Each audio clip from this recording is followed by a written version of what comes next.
Last summer when I heard about a recipe for candied bacon, I was completely intrigued and I had to give it a try. But I've come up with a combination of my own. So let me show you how I put it together. Okay, so of course we're going to start off first with our bacon. I really prefer center cut bacon or thick sliced bacon. Center cut bacon is a little bit more meaty, a little bit less fat, and I like that. That's what I buy the most. Depending on what type of bacon you buy will affect your baking time. So anywhere from 15 to 25 minutes when you actually bake this off in the oven. And I have our oven preheated to 400 degrees. To put the candy into this bacon recipe, we're going to be using a combination of Smokehouse Almonds mixed with some brown sugar. I have about half a cup of each, and I'm not making a full pack of bacon, but you could easily double all of this sweet topping if you were making sort of a full package. We're going to add to that some ground Chipotle Pepper, which gives a nice smokiness and a bit of heat, similar to cayenne. And also for a little bit more smokiness, some smoked paprika. And once we put all this together, we're going to add a few drops of maple syrup just to bring all of the sort of nubbly rubble together to put on top of our bacon pieces. All right, let's put it together. So just one more thing to note before we put our topping together. I have my bacon on a rack and I've lined a half sheet pan with parchment. Parchment paper is very easy to find now, usually in the aisle where you would find aluminum foil.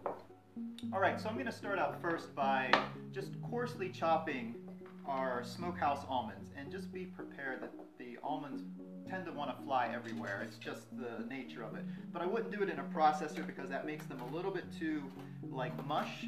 Just a nice rough chop so you get more of a rough piece throughout. Okay, that's looking good, and so right in with that.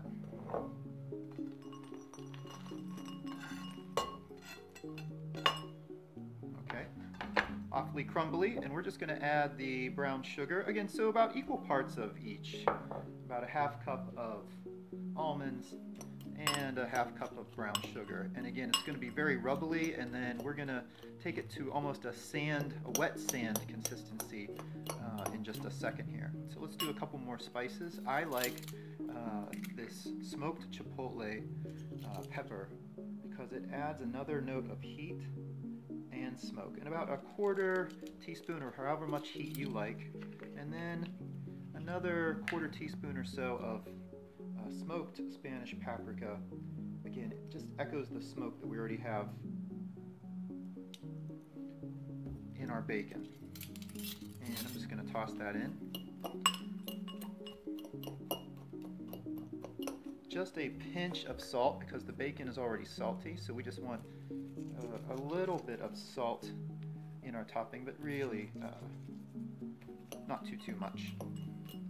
And then finally, the addition of probably 1 to 2 tablespoons of maple syrup until we get a nice soft sand-like mixture.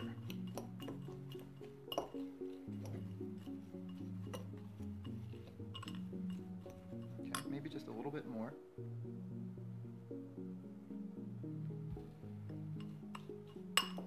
Okay, really nice, kind of like wet sand.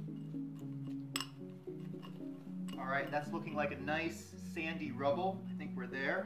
And so we're just going to top our bacon, and with a small spoon, just gonna coax a nice little amount across each slice. Alright, last little bit. Just gonna make sure every slice looks like it has an even amount. Okay, so we're evenly coated, and I'm just gonna give a light little press to help everything just stick as we slide it into the oven. Again, depending on the slice size of your bacon, whether it's thick cut or regular cut, I'm going to start checking on mine after about 15 minutes. Yours may go longer, so 15 to 18 maybe for a normal sliced bacon, closer to 20 to maybe 22 minutes for a thick sliced bacon. Just keep an eye on it because you don't want that topping to burn. All right in, 400 degree oven. And pull it out before it, ooh, yeah, that sugar is starting to burn a little bit, but the bacon looks great. Oh yeah. Ooh, delicious. delicious. We've gotten a really nice crust, and I'm just going to let these stay on our rack for a few more moments. They'll harden up just slightly, and we'll have an easy cleanup because of our parchment paper with all of that burnt stuff. So because these slicers are so heavy with the topping, the way I serve it at brunch is I just tend to cut them in half so everyone has a smaller bit. Alright, last one, and we'll sneak him in right there.